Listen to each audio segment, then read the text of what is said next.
Good afternoon. It's Friday, the 23rd of November 2018, just after 1 o'clock. Welcome to UK Column News. Your host today, Mike Robinson, and myself, Brian Gerrish. We're also joined by Mark Anderson and David Scott.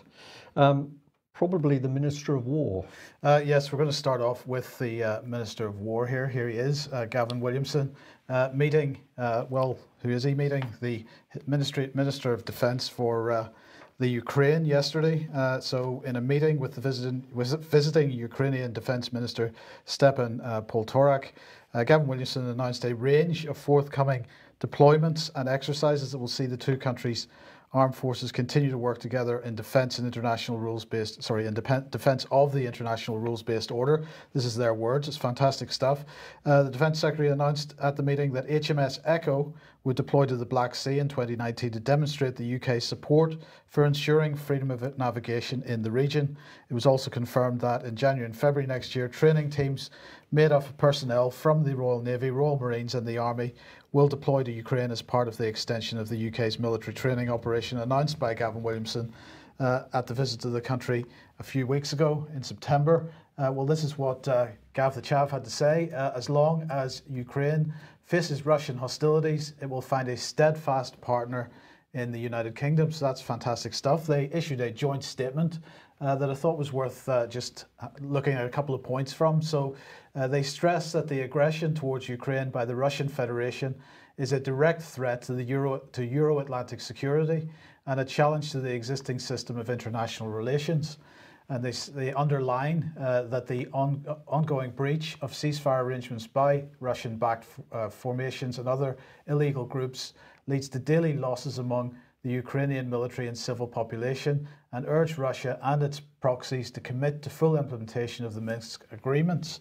And they say that they condemn the increased military presence of the Russian Federation around Ukraine's borders, in the territories of Donetsk and so on, and in the illegally seized Autonomous Republic of Crimea, and the Russian Federation's destabilizing actions in the area of the Black Sea and the Sea of Azov. And finally, they agree to deepen cooperation in countering Russia's aggression, malign activity and abuse of the rules-based international system in Ukraine, in the UK and elsewhere.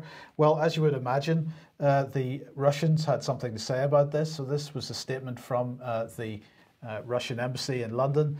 This decision goes against the imperative for resolving the Ukrainian conflict through political and diplomatic means on the basis of the Minsk agreements, which the UK claims to be committed to. Ukraine continues to ignore its obligations under the package of measures for implementation of the Minsk agreements by relying on a military solution to the conflict and refusing to negotiate directly with Donetsk representatives. The remarks of Mr. Williamson show that instead of putting all possible pressure on Kiev, the British government supports and even encourages the Ukrainian authorities to continue their military operation against their own people. And they went on to say it is officially confirmed that the British troops stationed in Ukraine are actively involved in the training of armed forces that conduct a military operation in the east.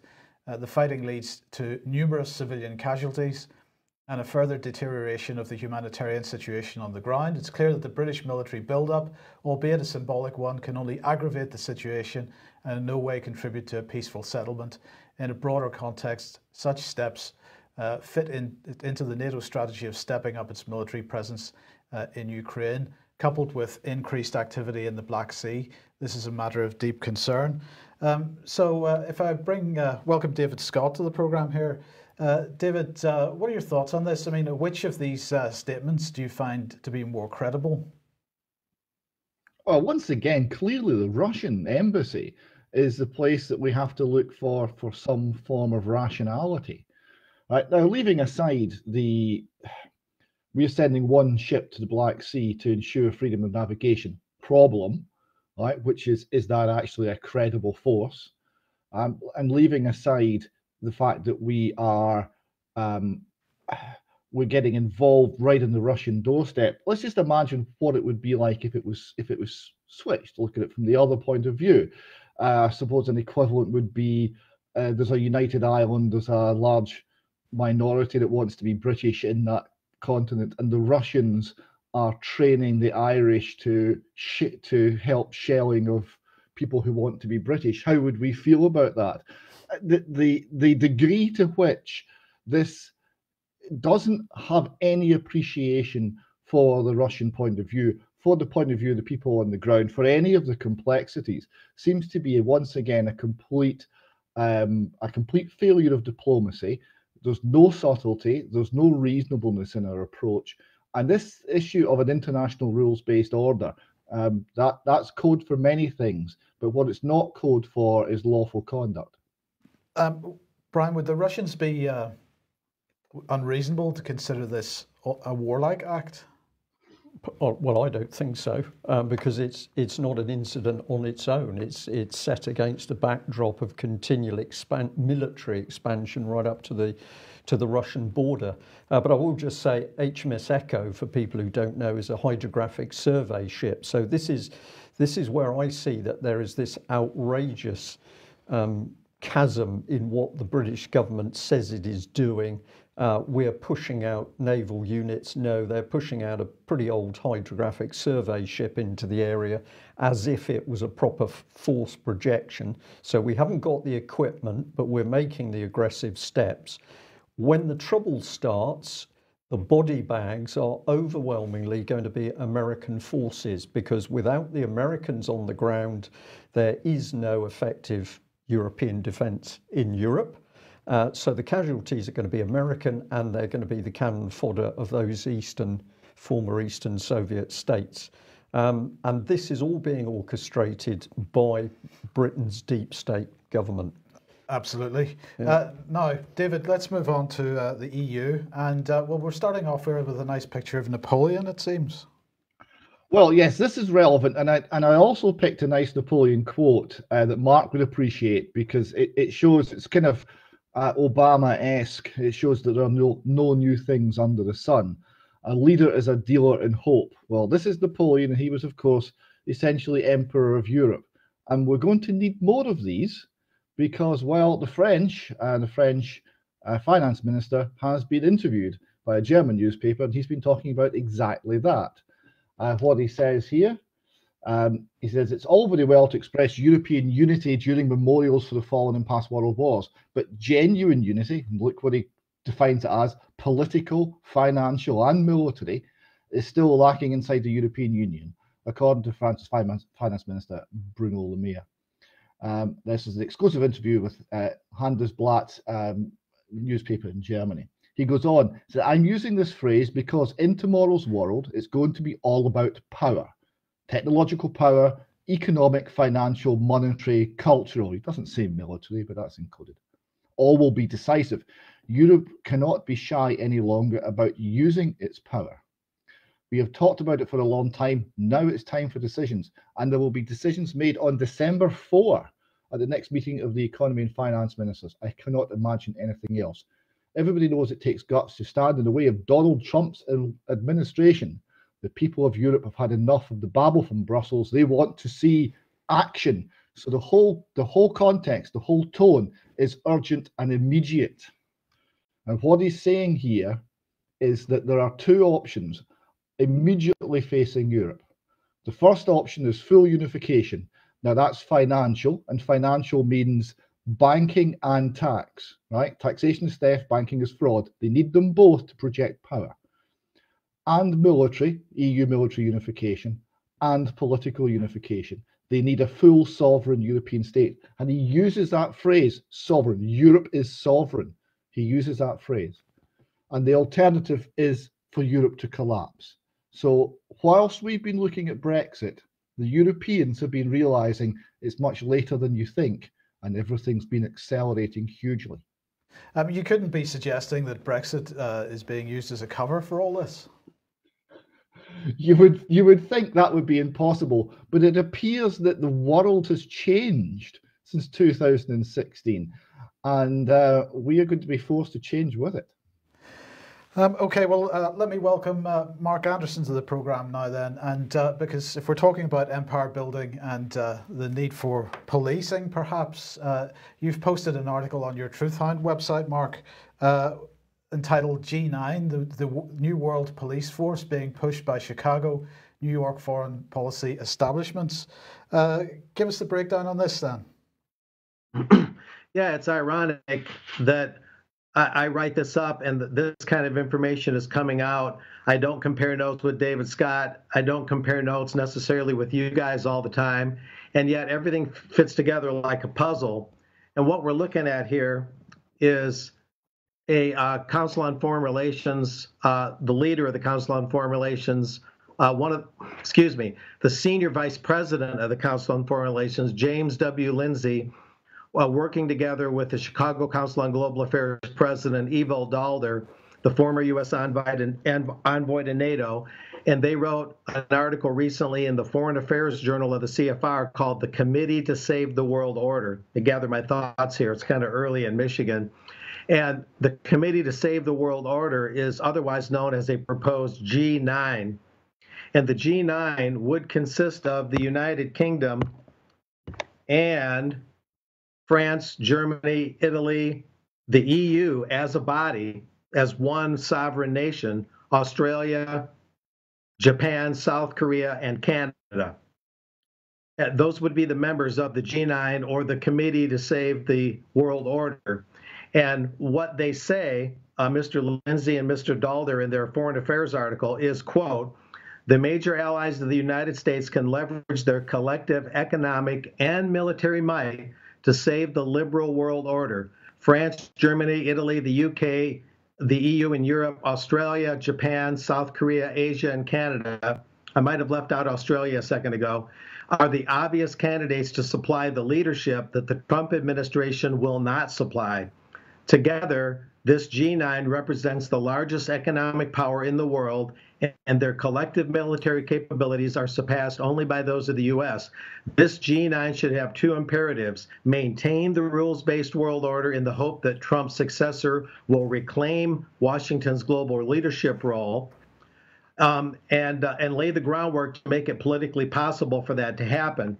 And they say that, quote, "Economic cooperation is a good place to start, and would-be potential G9 members are already creating alternatives to the trade deals Trump is abandoning, but they will have to go further." Here's a key point: "increasing military cooperation and defense spending and using a variety of tools at their disposal to take over the U.S. role as the defender and promoter of democracy, freedom, and human rights across the globe." So Trump is seen as abandoning the rules-based world order to a sufficient degree, in these guys' view, that the G9, including the EU and the EU's military that you guys are talking about, would take over at least a significant portion of the U.S. global policing role. And so that shows that the EU army is meant to be, in essence, a global army. At least that's the potential that they see in it. And so it's amazing the kind of plans that have been laid out while everybody's been fighting over Brexit, while everybody's been fighting over Trump's Twitter posts and all these things that can be diversionary in some cases. But this is the kind of thinking that the think tanks are doing, very strategic stuff, and it all fits hand in glove with the themes you guys have been talking about. Well, if that's the strategic thinking, of course, there is some reality going on as well, because as you mentioned the last time you were on the program, Mark, the Global Parliament of Mayors event was taking place in Bristol, the annual summit, well, this is the report that has come out of that. But I mean, what are your thoughts on what took place during that meeting? Yeah, I studied up on it quite a bit, guys, and I'll mention briefly a quick plug here. I know you guys are talking about putting out the column, a print publication. I believe that's the name you have for it. If not, correct me. There'll be a longer article, as I understand it, on the G9 written by myself in the inaugural edition of your print publication, and that's also going to take into account the flip side of the G9, or the Committee to Save the World Order, and that flip side is the Global Cities Movement. And I see a connection between the two, as above, so below. And going to the grassroots with the Global Parliament of Mayors that met October 21 through 23 in Bristol, UK, it was their third annual summit. There were 67 mayors from 36 countries, and they named that there are 99 global cities networks, and leaders from 12 of those networks met in Bristol at this meeting. And a lot could be said about it. I know that you have a lot of things to cover today, but one of the things they made very clear is that, quote, the mayors of the world want to create a safer, more inclusive, and sustainable world by strengthening the rights of cities. The cities see themselves as having rights like individuals. And then they go about saying that in support of United Nations Sustainable Development Goals, the Global Parliament of Mayors will, among other things, quote, build an active, impactful, and structured network of, by, and for mayors. This is this 99 global cities networks. They're going to have more of those networks, and they're going to solidify the existing ones. Amplify a united global voice for cities and their residents. Enhance cooperation, connectivity, and solidarity between city leaders, and global agendas by mobilizing regional and local action. But one of the kickers is a quote that is a little further down, and what I'm reading from is a large, slick report that they produced. It's 50 or 60 pages, I think, a full-color report that's available at the Global Parliament of Mayors website. And one of the most revealing quotes, among many things that I could quote, is that they said the following, quote, today's international political and legal system was established in the post-war years, which placed nation states at the center of global governance. Cities have been absent and are power light, or light on power, but that is beginning to change as cities band together in networks to pierce, interesting word, pierce, participate in, and transcend the current political world order. Get that, transcend the current political world order. Again, a very interesting choice of words. Their growing success and profile is being described as municipal internationalism, transnational municipal networking, municipal foreign policy. Get that one. Municipal foreign policy. That's like swallowing a basketball, right? And the international municipal movement. So these guys are looking at things from a pretty highfalutin standpoint. I could go on, but they laid out 3 basic declarations, and this is probably the most important thing to summarize this with. The 3 basic declarations are harnessing the power of migration for inclusive cities, strengthening urban security through city leadership, and driving good population health. And if you read through the report from the Bristol meeting of this Global Parliament of Mayors, what you'll see is a lot of contradictions and hypocrisy. And one is that they really talk about unbridled migration as if national borders don't exist or are largely irrelevant. And yet at the same time, they talk about security, particularly urban security, and warding off pandemics and infectious disease. Well, how do you ward off pandemics and infectious disease if you have unbridled immigration from all sorts of different parts of the world? And how do you strengthen urban security, much less ward off pandemics, again, if you have this idea that national populations should just flow into one another unbridled and unregulated? So this is one of the most striking things among many, is not only do they have this strange vision of municipal internationalism, but this idea that enforcing any kind of border security at all is anathema to them. And this, you see this again and again and again. Thank you very much for that, Mark. That's hugely interesting. Well, unbelievably dangerous, Mike, isn't it? Because you just imagine those meetings and those people together, really out of sight of the public. Okay, we can say, yes, they're reporting on what they're doing, but the actual discussions take place out of sight of the public. And while they're having these high-level strategic decisions on transforming the world order, somebody in our chat box has said what they're not doing is repairing the holes in the road and caring for the very cities that they are mayors of. This is common purpose language, Mark. That's what I get in my head as you read through that. This is exactly what this pernicious political charity Common Purpose was doing way back from 1985 onwards. And of course, they were effectively the Trojan horse that put the seeds of this new style of thinking into many of these organisations. Okay, look, we've got a lot to get through, so let's move on. Quick advertisement for Alternative View 9.1, Democracy in Chains, taking place on the 2nd of December, Sunday the 2nd of December in the Crown Plaza Hotel in London. Details at alternativeview.co.uk. Do get along to that if possible. And of course, the trial of, or at least the sentencing hearings for David Noakes continue over the GCMAF issue. He's been on the stand in the last couple of days. He was asked today by the judge, apparently, if he thought it was worth producing an unlicensed medicine in order to get this GCMAF out into the marketplace. And he thought, he was asked if it was worth breaking the law in order to do that. And he said, in order to save people's lives, it was certainly worth breaking the law. So that's the latest from the court case. Now that is clearly going to go into next week, and we're not certain exactly when the sentence is likely to be given, but Tuesday or Wednesday, I think, is most likely. Yeah. And a pretty courageous remark from David Noakes, because of course he's nailed his colours to the mast. It is going to be fascinating to see what the result of this trial is, because the impact on anybody daring to come forward with some form of I'm trying to avoid the word treatment because we're not allowed to say treatment, but some form of aid to people who are suffering from cancer and indeed other diseases. If the state doesn't want your involvement, you're going to be sent to prison. We've also got Sabine McNeill. Her case is still going on. Now, Sabine was trying to inform the public about principally about the Hampstead child abuse case, but of course she's been a campaigner trying to expose the cover-up of child abuse in many cases, and has even spoken in Europe on the subject.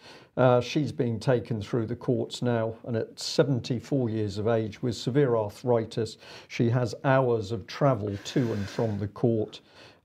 She's currently in Bronsfeld prison, and she's having a very painful journey to and from the court because they won't give her bail simply because she's been trying to warn the public about child abuse. We should just mention, Brian, we received a letter today from Sabine,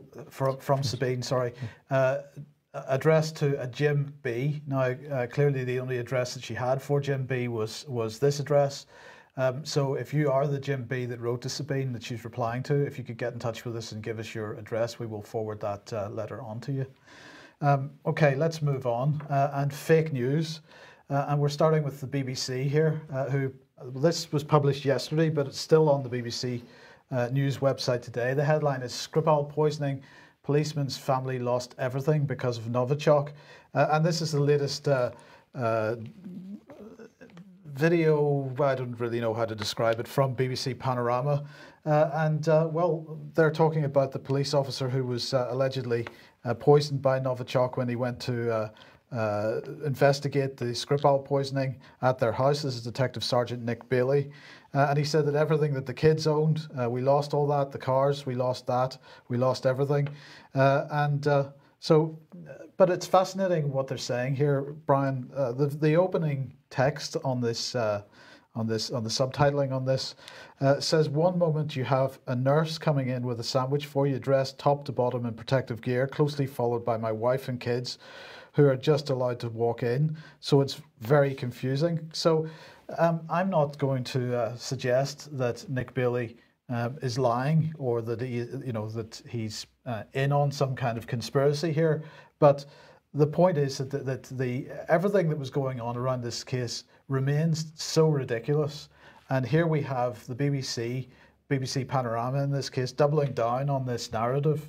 And pushing it forward once again. Yeah. And I can see how somebody who is extremely ill in hospital sees people coming in with protective gear in one hand, and then immediately afterwards the same people that are wearing protective gear allow his family in without protective gear. I can see how that would be confusing for him.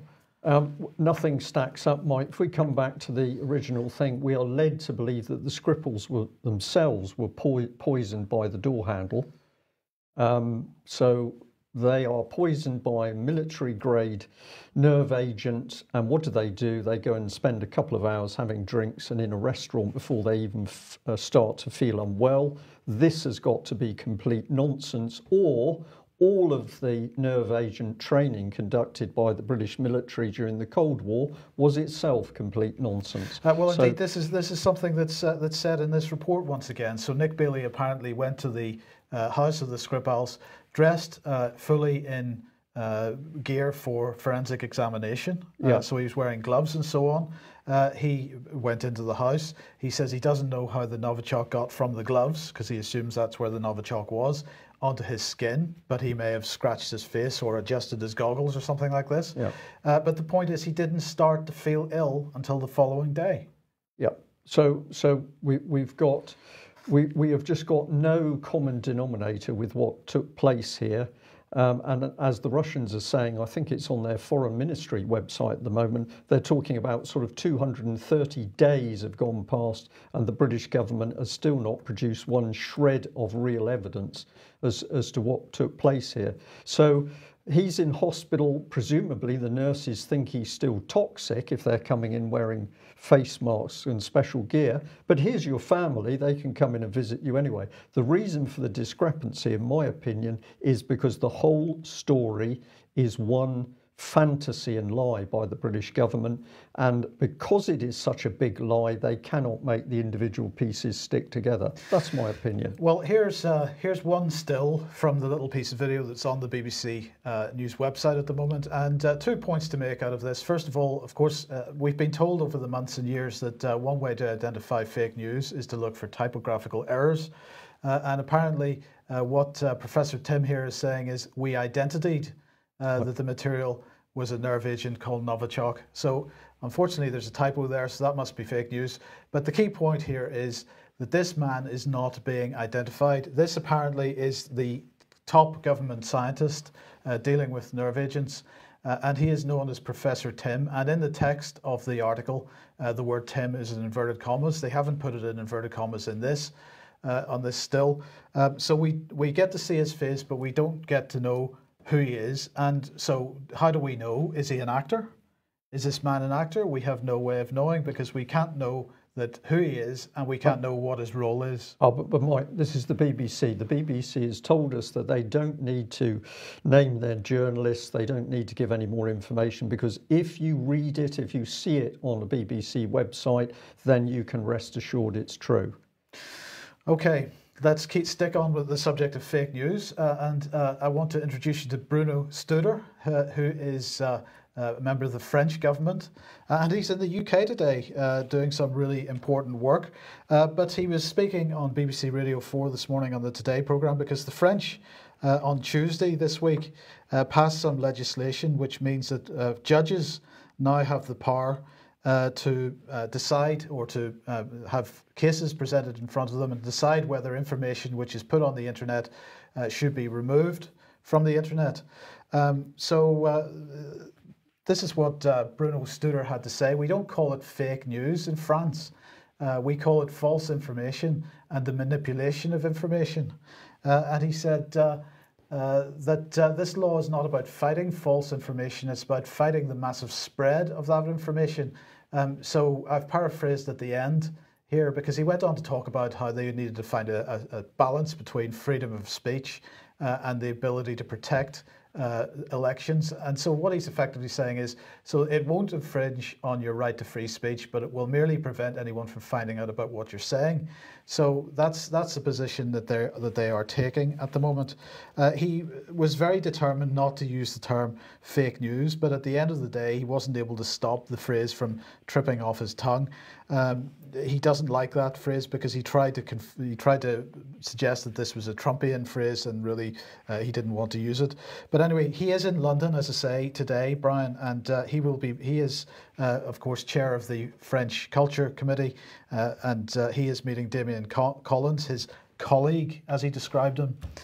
And is he meeting him, do you think, in the Houses of Parliament, Brian? I wouldn't have thought so. No, he's meeting him in the French embassy. Now, we know what happened the last time. There were secret meetings in the, well, it's not really a secret meeting, but we know what happened last time. There were meetings of this type in the French embassy. We ended up with a defence pact. Franco-British, assisted by the charity, the Franco-British Council. But the other man we should remember is Oliver Willier, who was brought in from Sarkozy's government to help advise Westminster on using applied behavioural psychology to get their political programme across to the British public.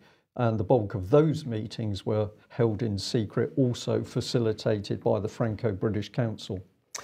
David, we'll move north of the border now, and hatred and division in Scotland. But first of all, is it fake news that rocks have been hurled through through Ruth Davidson's office windows?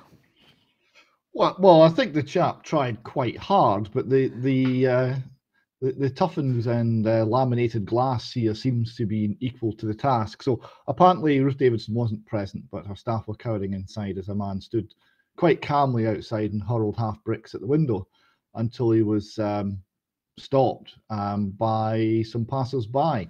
So now this is not the first time we've had vandalism attacks on Conservative offices in Scotland. It's been quite common. And I've got a couple of points here from England. One, you've got John McDonnell talking about his hatred and saying he could never be friends with a Tory. So here you're saying the division of the society is us and them. It's hate the other. Don't speak to people. Don't understand their point of view. Don't discuss ideas. Don't appreciate that they have something to say. No, hate them, exclude them, deplatform them. And then the other little diagram there was a Welsh teacher. And he announced to the party conference, the Labour Party conference, to applause that if we bring up our children properly, as defined by the state, there won't be any Tories, right? Because that strand of thought will be eliminated by schooling and by proper re-education. So it's extremely creepy and totalitarian. And we're losing the ability to talk to one another. This is not good. Okay, and also in Scotland, then are we looking at another independence referendum? Well, the headline here is Robin McAlpin: "We're letting history pass independence by. The movement should be angry." So is this about starting to get some angst and anger and hatred into the independence discussion then? Well, no, this is a realization. This is the penny dropping. I went along a year ago to a meeting of a Yes group in Perth to ask some questions.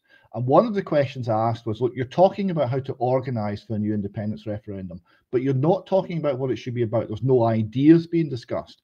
Where are the ideas discussed? Because you're telling people what we're going to campaign for. There's no discussion. Where is the discussion? And there was a kind of awkward silence, and then they pointed to common space. There's discussion there. So this is the think tank. This is as intellectual as it gets. Now, I have a lot of problems with common space, largely because the economic policies are every sort of stupid under the sun, but they're genuine and they do try and have discussions about issues. Now, this is what he says. He said, "My communications over the last week had anything to go by. The movement is utterly confused and increasingly demoralised, with a steady growth in shares of fury. We're all clutching at straws and we can barely find a straw to grasp. When we're going to face up to reality, we have no coordinated campaign structure in place.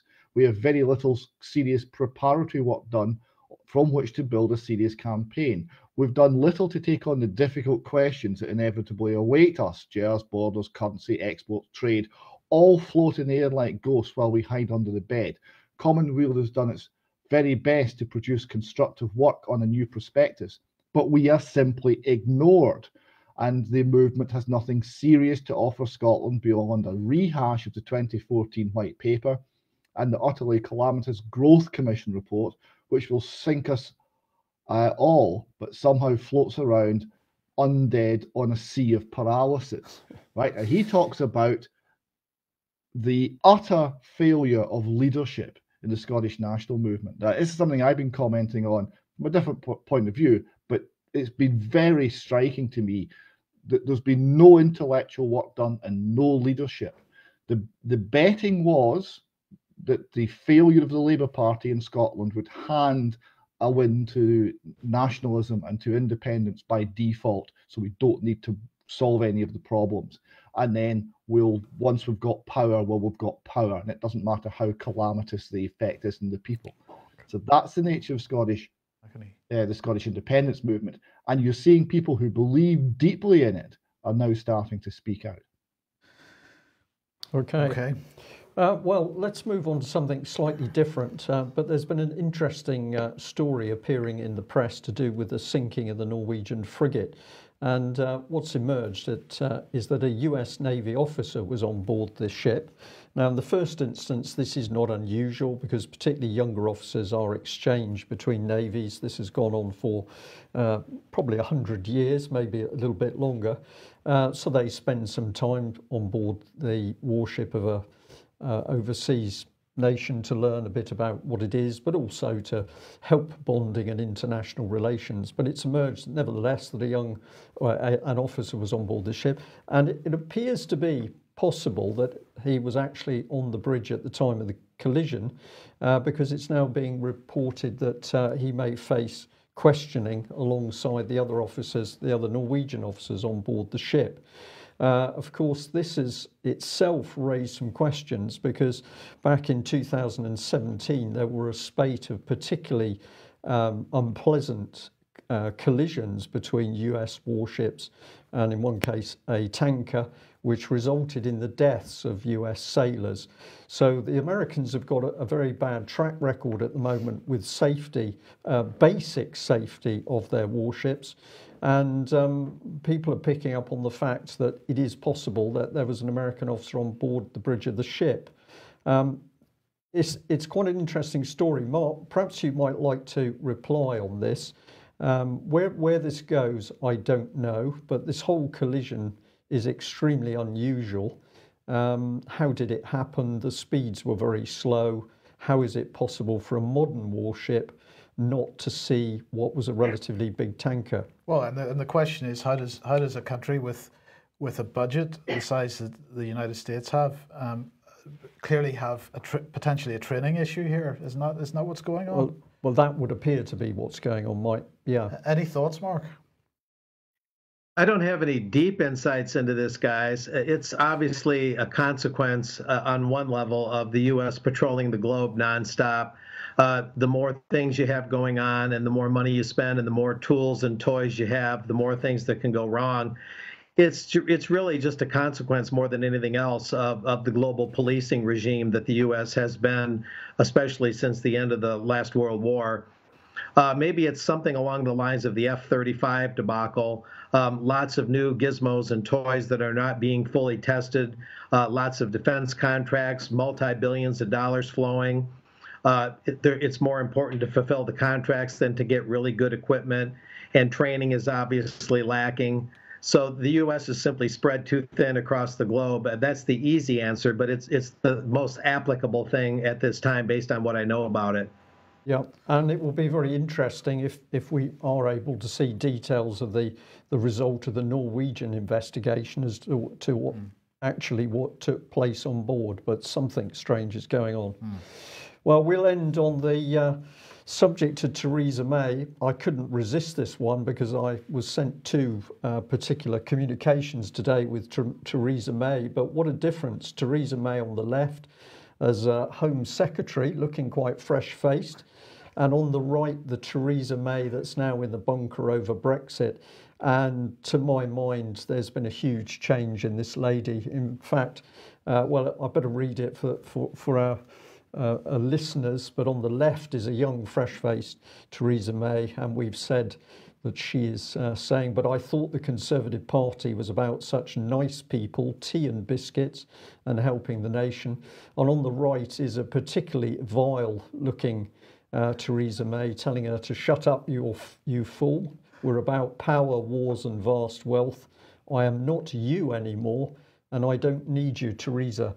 It is like there's been a major change in this woman since she's been elevated to power in the Conservative Party, and I don't think this is accidental. David, you might have some comment possibly on this. Well, just a few words as we close up. I just want to thank Mark Anderson again. Every time he comes on, I learn things about what's happening in my own country.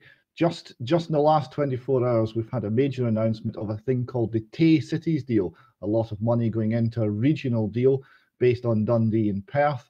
So we don't have a big city there, but we're going to amalgamate two smaller ones into a single entity. So that's interesting.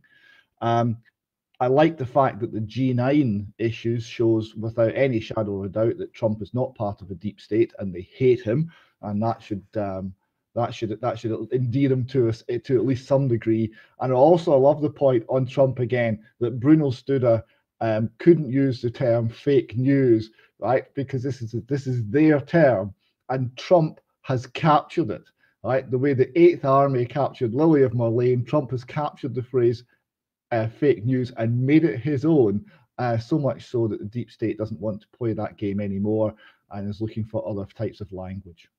Yes, indeed. Okay, thank you very much for that. Well, gentlemen, thank you for joining us today. That's the end of UK Column News. Can I say thank you very much to people who've made donations over the last couple of weeks, and particularly the people who have taken out Life memberships. So if that's something you've been thinking about, we would love you to join us with a Life membership. We also do need your donations and subscriptions because we think it's vital that we carry on doing what we do, but also expand. And as somebody has said in our chat box today, I can see what is going on, and we hope that we've helped by our analysis to show people what is actually happening around them. And at the end of the day, you won't be viewing or listening to this sort of analysis on the BBC. That's it. We'll be back on Monday at 1 o'clock. Bye-bye. Bye-bye.